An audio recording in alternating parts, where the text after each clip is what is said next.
Bueno, ¿cómo están? Buenas noches. Vamos a comenzar esta charla. Le damos la bienvenida, como siempre, a este espacio. Hoy no diría tanto de counseling, sino más de reflexión, y en este caso reflexión filosófica. Venía haciendo charlas más vinculadas al desarrollo personal, a cuestiones psicológicas y prácticas, ¿no? La de hoy no. Es una charla bien abstracta, filosófica, metafísica y no es tan práctica, por así decir. Así que bueno, doy aviso para los que no les interese estas temáticas. Y bueno, por ahí le puede llegar a interesar a aquellos que les gusta la filosofía y algunas cuestiones vinculadas al título de la charla, que es la naturaleza de la realidad. Como vemos, es un tema muy abstracto, muy amplio.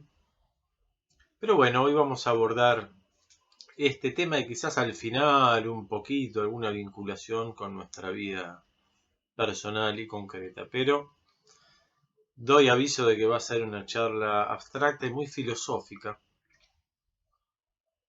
De hecho, voy a hacer un recorrido por diferentes cosmovisiones, tanto de Occidente como de Oriente, en base a este tema. La naturaleza última de la realidad. Y el ser humano, desde que empezó a pensar, es un tema recurrente, ¿no? ¿Cuál es la naturaleza de la realidad? Y sigue vigente hasta el día de hoy. Así que bueno, vamos a empezar. La primera mirada que vamos a abordar es en la antigua Grecia la filosofía platónica, que ya la hemos mencionado, incluso es muy conocida, muchos charlas de divulgación filosófica o libros de divulgación filosófica se enseña y se conoce, que es el dualismo platónico. ¿Qué es el dualismo platónico? Que hay, digamos, como dos mundos. Está el mundo de las ideas, que es el mundo perfecto, y este mundo en el cual estamos ahora sensible, que de alguna forma sería una copia, pero una copia imperfecta de ese mundo ideal. Y supuestamente en nuestra vida deberíamos aproximarnos a ese bien supremo, a esa belleza con mayúscula, a esa verdad con mayúscula, como que nuestra vida a través de las virtudes, de una vida ética, la idea es aproximarse a ese mundo más espiritual, por así decir, en la terminología más que usamos actualmente, como contrapunto con este mundo sensible, material, terrenal.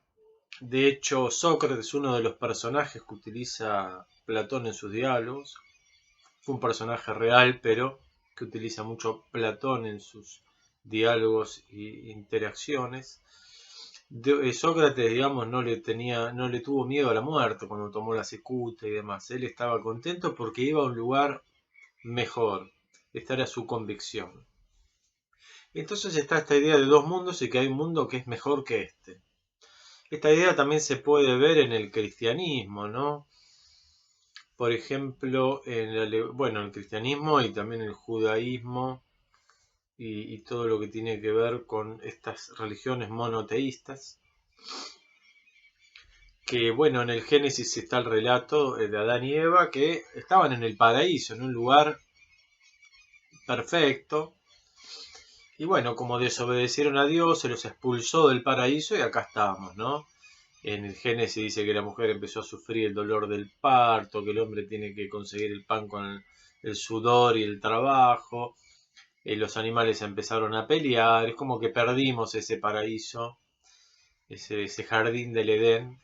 Y en algún punto como que buscar el reino de los cielos sería como volver a esa dimensión ideal, ¿no? A ese otro plano de existencia que es superior a este. Estas son ideas de estas cosmologías, por así decir, o cosmovisiones, mejor, perdón, cosmovisiones.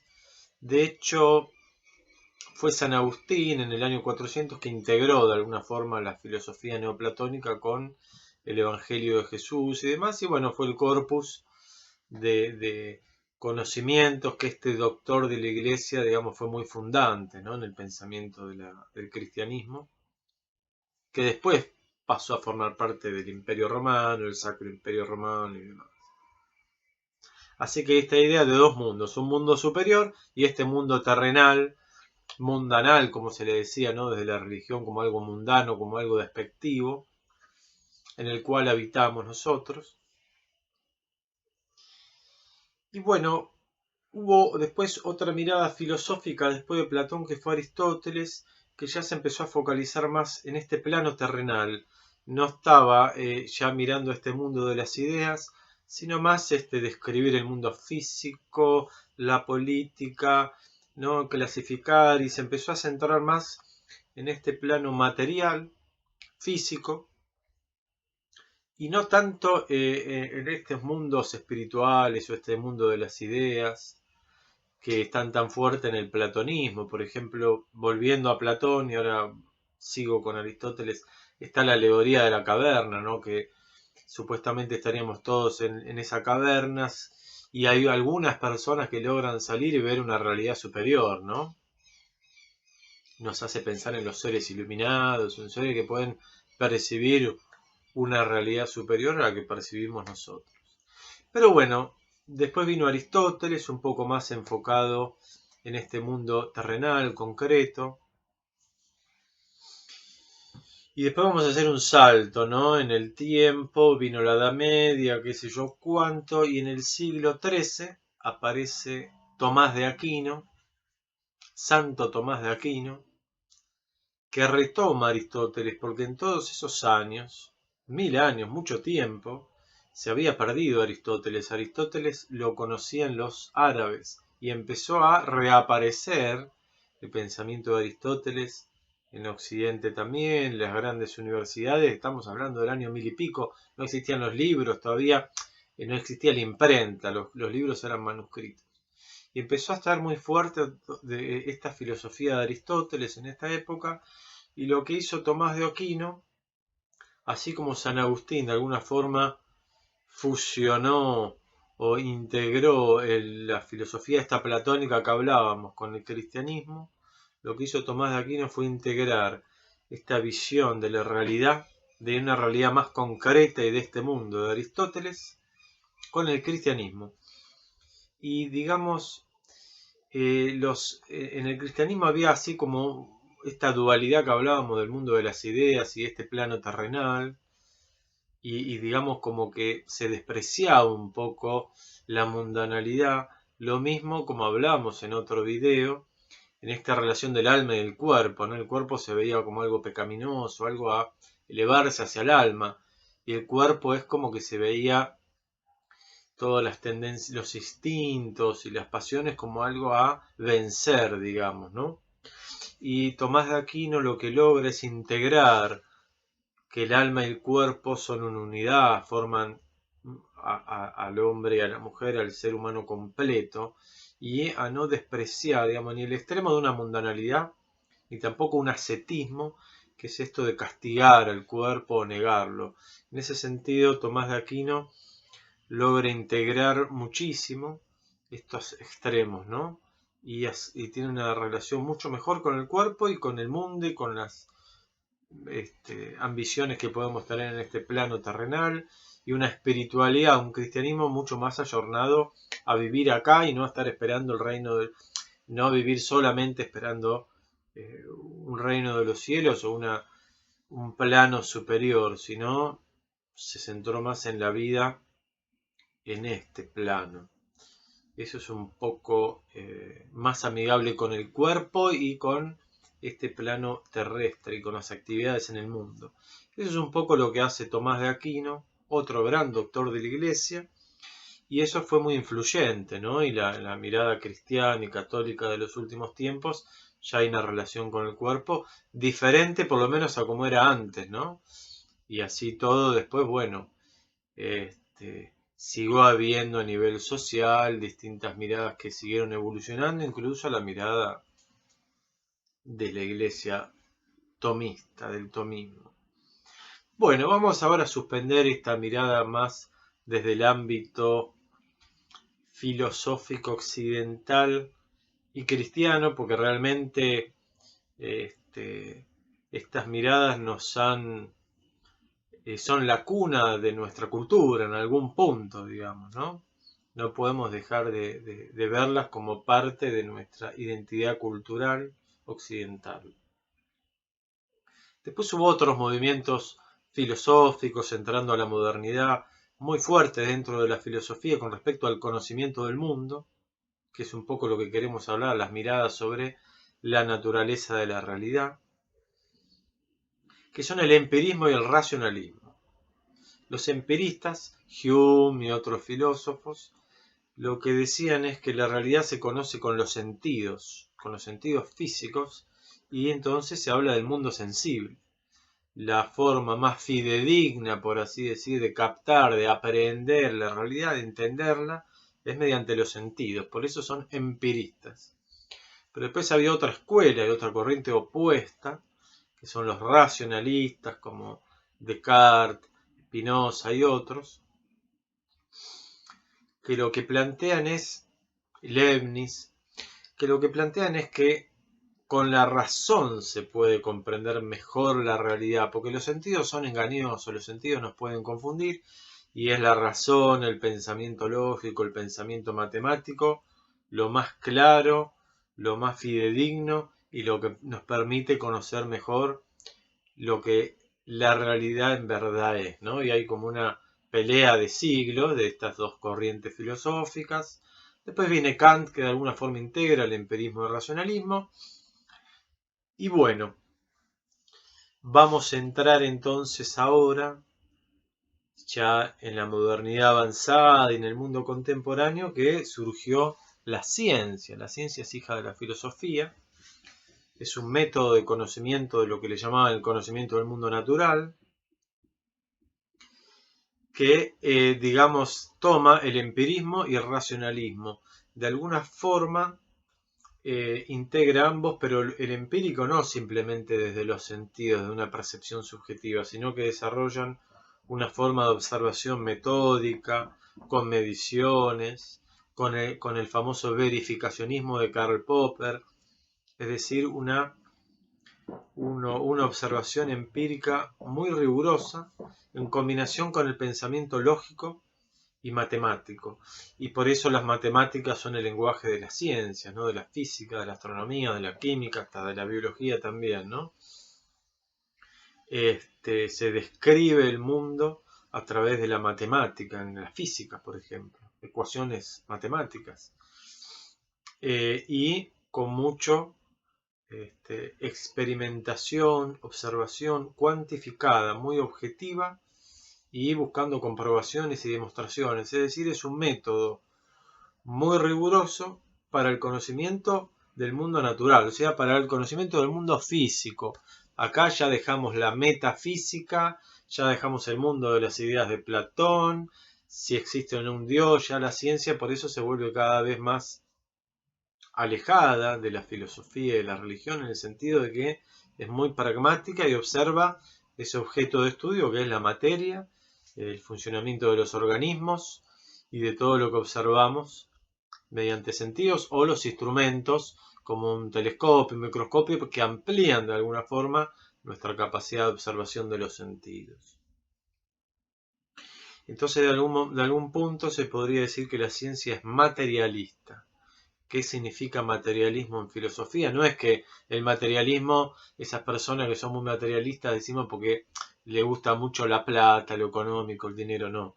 En filosofía se dice materialismo cuando consideran que el sustrato de la realidad es la materia.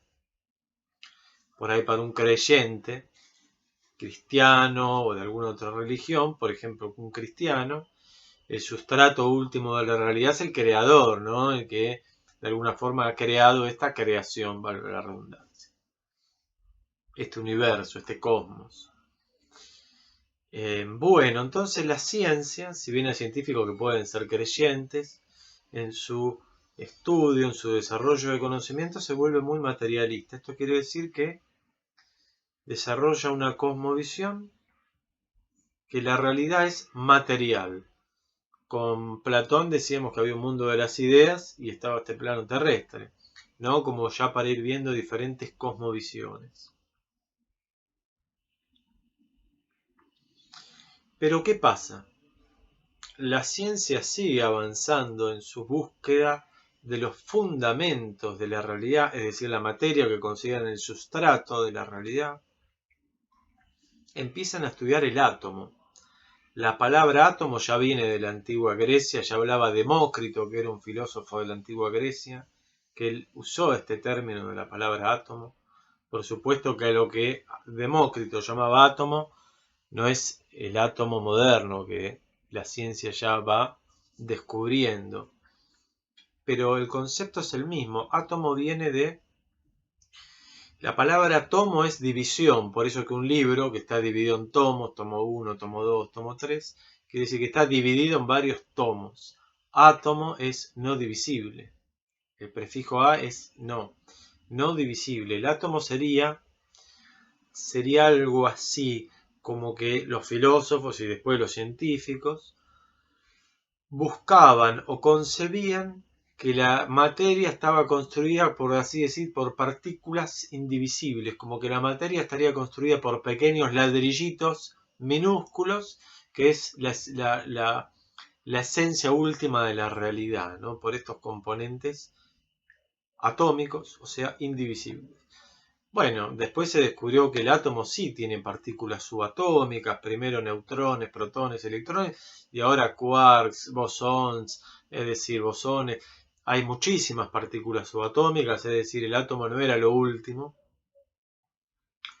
Sigue avanzando la ciencia, siglo XX ya, y surge todo un campo de estudio que es la mecánica cuántica, muy conocida como física cuántica, que es todo este mundo subatómico que ha dejado perplejos a los científicos, incluso al mismo Einstein, y había otros científicos, Bohr y demás, que estaban en este estudio y pasaban cosas muy enigmáticas que rompían la lógica, que una partícula se comportase a veces como partícula y otras veces como onda, la dualidad onda-partícula, y otros fenómenos que ahora no vamos a entrar, ni yo he estudiado en profundidad, simplemente he leído de divulgación científica. Para los que algo han leído, la ecuación del gato de Schrödinger o el teorema de Bell y otros fenómenos sumamente fantasmagóricos realmente, que no responden a una lógica, como hablábamos a esta lógica que empezó con Aristóteles, ¿no? La lógica aristotélica. O sea, se dan fenómenos paradójicos realmente, aparentemente contradictorios, y no se explica, y los científicos quedaban realmente perplejos y no podían entender y concebir una realidad de estos fenómenos que ponían en jaque toda una cosmovisión materialista, realista y objetiva de la realidad. Esto en ciencia, ¿eh?